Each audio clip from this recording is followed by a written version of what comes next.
All right, so this is one of my more controversial opinions. I don't think that Real Madrid should sign Mbappe.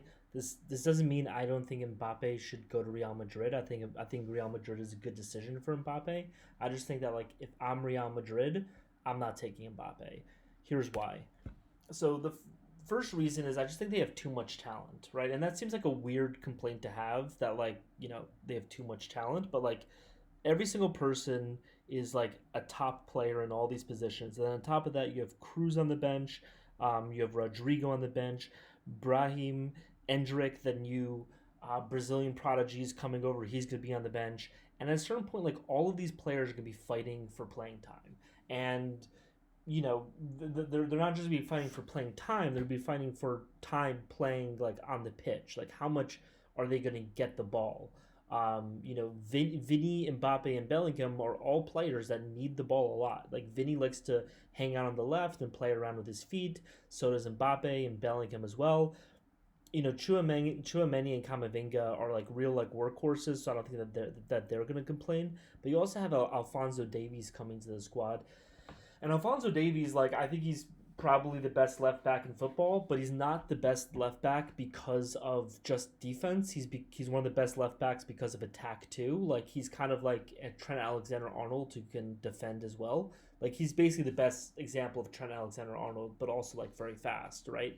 And so the question is like you have one, two, three, four players who all need the ball a lot, and like I just don't think that they're going to be happy, right? Like I think that especially you're going to have Bellingham and Vinicius, who I think that Real Madrid are going to win the Champions League this year, and they're going to kind of look at it and be like, hey, like why are we sacrificing minutes to Mbappe? Like Vinicius has won two Champions Leagues. If they win this year, Bellingham would have won. This is a good squad. Like why are we giving up to this guy who really like hasn't done that much in club football, which I'm going to get to. I'm going to get to in a minute. So I think that the beautiful thing with Real Madrid right now is they have a lot of team cohesion. You had Cruz, Modric, Casemiro, who like left a couple years ago, but like you had those three who like really like built a culture of the squad and continued it from the Galacticos 2 era to today, where Vinicius Junior is now, according to Ancelotti, he's like the leader of the club.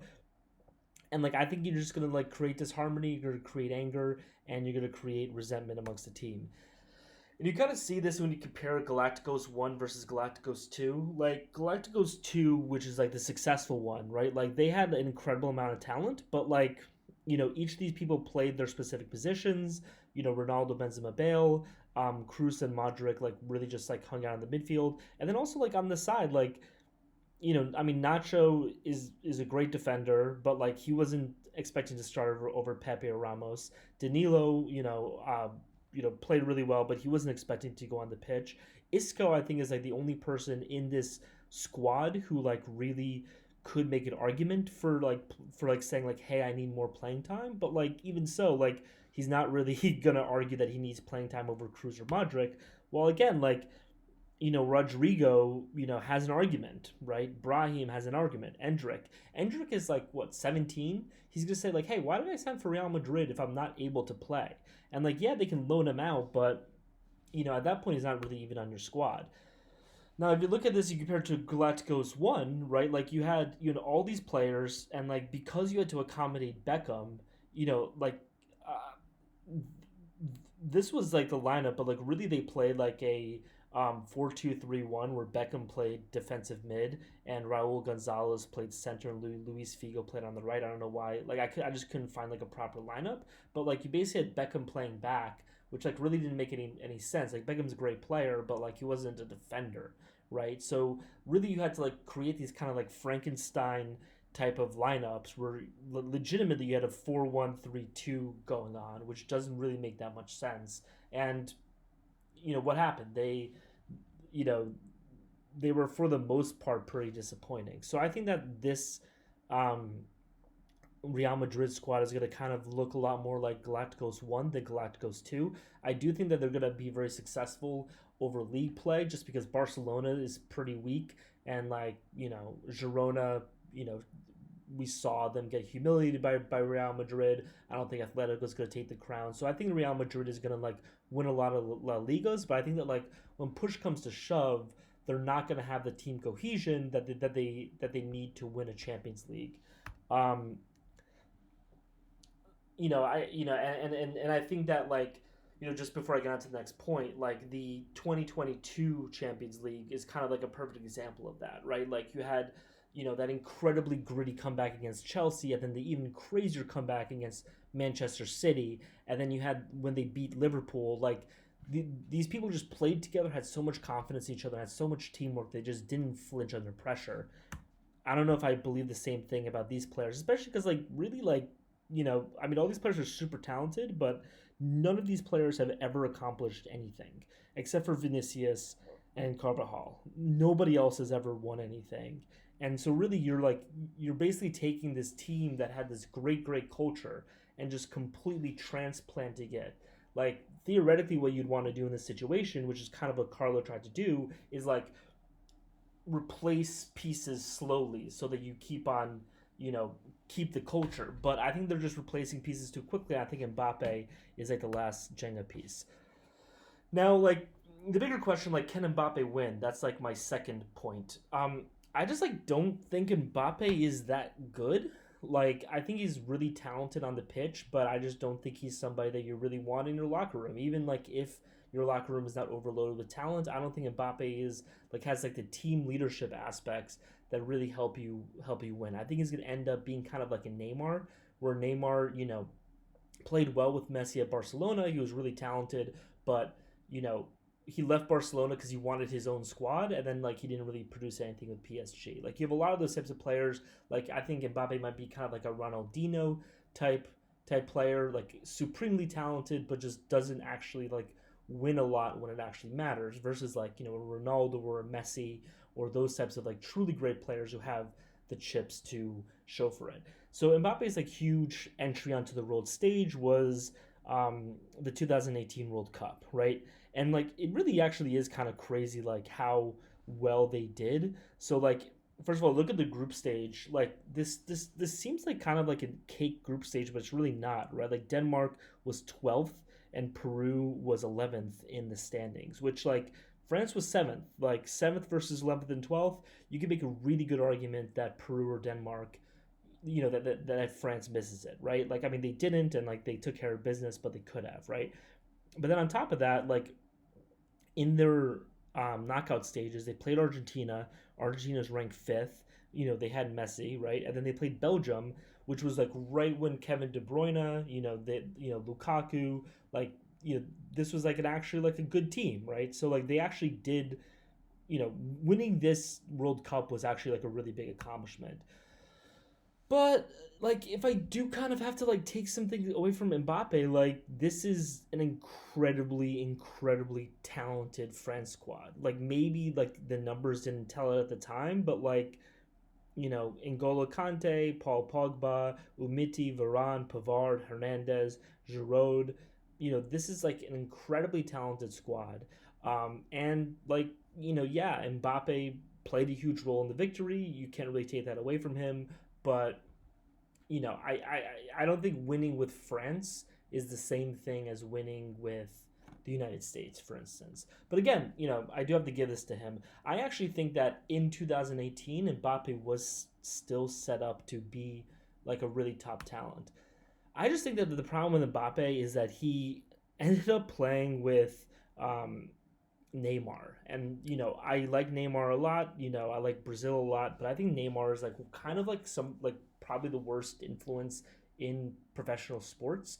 And Mbappe at the time, I think it was like what, like 19 when he went to PSG. Like he was a young, impressionable kid. And he was really surrounded by like the exact worst role model to surround himself with. Like Neymar, I've watched his documentary on Netflix like 3 times actually. Like the guy does not actually really care that much about football. He just kind of wants everyone to like leave him alone, which leads you to be a very talented person, but like doesn't instill that killer instinct like that Messi or Ronaldo have that actually get you to like win a lot of championships. And I think that Mbappe, you know, surrounded himself with this guy who like cared a lot more about parties and going out and like being flashy than actually like dedicating his time to the football pitch.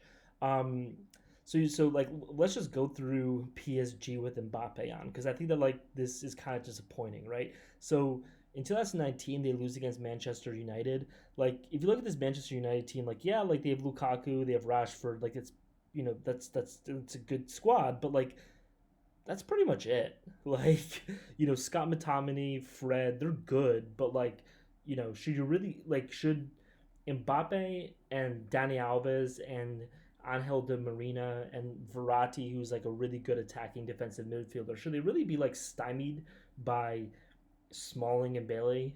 Like they put up 3 goals. Like you know, you can score again, and then on top of that, I mean, obviously, like defense is not his fault specifically, but like you're putting up 3 goals when you have Thiago Silva, Kimpembe, and Marquinhos. And Kerr and Bernat are also like really good fullbacks, as is Buffon, right? So like I think this is like a pretty disappointing loss on their part.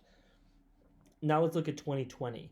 Um, Again, this is a pretty disappointing loss. In my opinion, right? Thiago's great, Muller's great, Lewandowski, but this is an incredibly stacked PSG squad. Kimpembe, Thiago Silva, and Navas are an amazing defensive group, and like you have Neymar, Mbappe, and Angel Di Maria, and you can't put on a single goal against Boateng and Alaba. I mean, I think that's kind of pathetic to be honest with you. And this is a Liverpool fan who we weren't able to put up a single goal against Real Madrid, right? Um, this is 2021 where they lost against Man City. Again, they have an incredibly talented squad. This game, Mbappe didn't play; he was injured. But I don't want to go around the whole injury thing. Sure, like I'll give him a pass on this. But then 2022, they lost to um,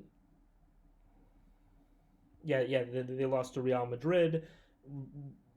Again, I'm a Liverpool fan. Like like so I can't really like talk that much shit about them, but I feel like this Mbappe, Neymar, Messi team should have beat Real Madrid. No, like I saw all these memes all summer about how these three are going to embarrass everybody, but you had this like really aging center back core and Casemiro, who was also like pretty old, and they can't score more than 2 goals against them. I think that's kind of pathetic. And then 2023 they lose against Bayern Munich. Again, Mbappe, Messi, Verratti, Vitina, Ruiz. They have Ashraf Hakimi. Like, come on. Anyway, this leads me to my bigger point. Like, so he has all these teams that are like pretty stacked, and he's unable to win. And part of the reason why is because I think that he just has a lot of locker room drama, right? So you have these are all different incidents between him and Neymar. Like these are all the fights that they've had over the past couple of years that spilled out, right? And I think that like you kind of have this problem. You see this a lot with a lot of like players. Specifically, you saw this with Neymar when he was in Barcelona, where Mbappe really wants to be the star of PSG, right? And so he kind of pushed Neymar out. And then like he became the star, and like now he has no more talent, and he's just like, oh, like why can't you like give me any talent? Like, and it's like, well, you had a lot of talent. You had this team. I remember like joking, like this team was so good that their subs could qualify for the round of 16. Like this is how good this squad was. Like I remember like looking like they had Idrissa Gay, Gigi Wijnaldum. I think Icardi was still. They had that guy who ended up going to Juventus. Like this squad was so stacked. I actually one time did a career mode with them in Champions League in FIFA, and literally got to the round of 16 just with their substitutes. I didn't play any of the starters. That's how good they were. Um, yeah, so like he has all this drama, and then like I should include these other reports, but you also have like other reports where like um, coaches talk about the dysfunction of PSG. And I remember there was one story in particular where like a coach said that he told an attacker to press on defense, and the attacker just laughed at him. And even if it's not Mbappe, right? Like this is the type of thing that like Mbappe as the leader of the squad needs to like have this killer mentality where he attacks you for not attacking, where he forces everybody to play harder. And just that's not really happening in Real Madrid. Like he just seems like the type of guy who just like wants to make a whole lot of money. He signed that contract where he's making $6 million a month, and he also like got all these like um, concessions where he was able to make decisions for like how PSG you know decides their future, and then like he just didn't. So he keeps on asking the responsibility, and then like keeps on skirting it. So I don't think he's somebody that you really want on your squad. I think he makes your squad worse. Like maybe Real Madrid would win one Champions League with him, but I think they're better off without him. Let me know what you think. Like, comment, subscribe, and follow me on X. Thank you.